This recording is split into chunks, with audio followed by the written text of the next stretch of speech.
In the last quarter alone, Flipkart, the Walmart-owned e-commerce giant, has expanded its reach to over 19,000 PIN codes across India, a staggering 30% increase from the previous year, with 70% of its new customers coming from Tier 2 and Tier 3 cities, where the average order value is around $15.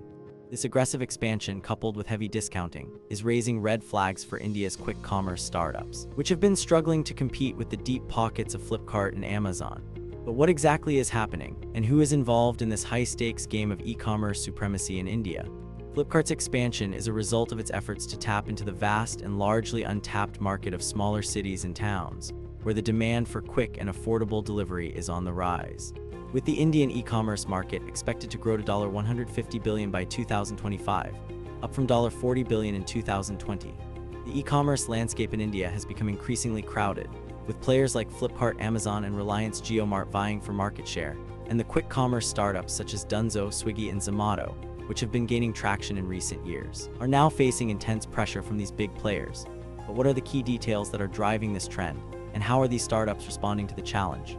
For instance, Flipkart's logistics arm Flipkart has been investing heavily in its infrastructure, with a network of over 30,000 trucks and a delivery fleet of over 10,000 vehicles, allowing it to offer same-day and next-day delivery to over 90% of its customers, with an average delivery time of just 2-5 days. Meanwhile, Amazon has been expanding its own logistics network with a focus on same-day and next-day delivery, and has also been investing in its voice assistant technology Alexa to enhance the shopping experience for its customers, with over 20% of its customers using voice commands to shop on its platform.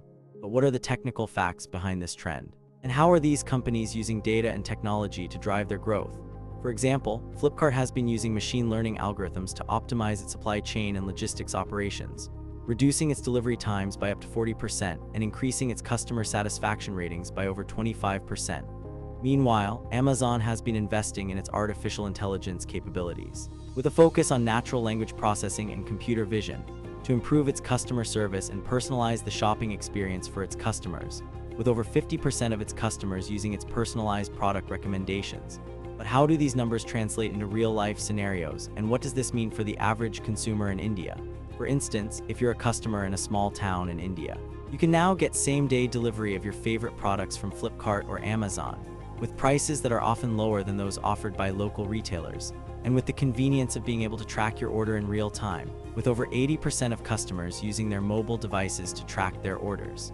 The real impact of this trend is that it's changing the way people shop in India, with over 50% of online shoppers now using e-commerce platforms to buy everyday essentials, such as groceries and household items, and with the average customer spending over $100 per month on these platforms. But what does this mean for the quick commerce startups, which have been struggling to compete with the big players? For instance, if you're a startup like Dunzo, which has been focusing on same-day delivery of groceries and other essentials, you may find it challenging to compete with the likes of Flipkart and Amazon, which have the resources and scale to offer lower prices and faster delivery times, with over 70% of customers citing price and convenience as the top factors in their purchasing decisions. But can these startups adapt and evolve to survive in this new landscape, or will they become casualties of the e-commerce wars in India?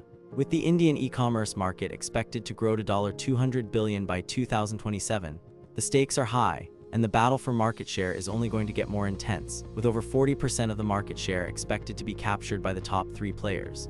But what's the single most surprising insight from this trend, and what does it mean for the future of e-commerce in India? The fact that Flipkart and Amazon are able to offer same-day and next-day delivery to over 90% of their customers, at prices that are often lower than those offered by local retailers, is a testament to the power of technology and logistics in driving e-commerce growth. But what does this mean for the average consumer, and how will it change the way we shop in the future? Will we see a shift towards more personalized and convenient shopping experiences, with the use of AI and voice assistants becoming more prevalent? Or will the big players continue to dominate the market, squeezing out the smaller startups and limiting consumer choice? With over 60% of Indian consumers expected to shop online by 2025, the future of e-commerce in India is looking bright, but also highly competitive, with the need for innovation and adaptation becoming more critical than ever. So, what do you think? Will the quick commerce startups be able to survive and thrive in this new landscape? Or will they become casualties of the e-commerce wars in India? Subscribe to our channel to stay up to date on the latest trends and insights from the world of e-commerce and technology, with new videos released every week, and join the conversation by sharing your thoughts and opinions in the comments section below, with over 10,000 subscribers already joining the discussion.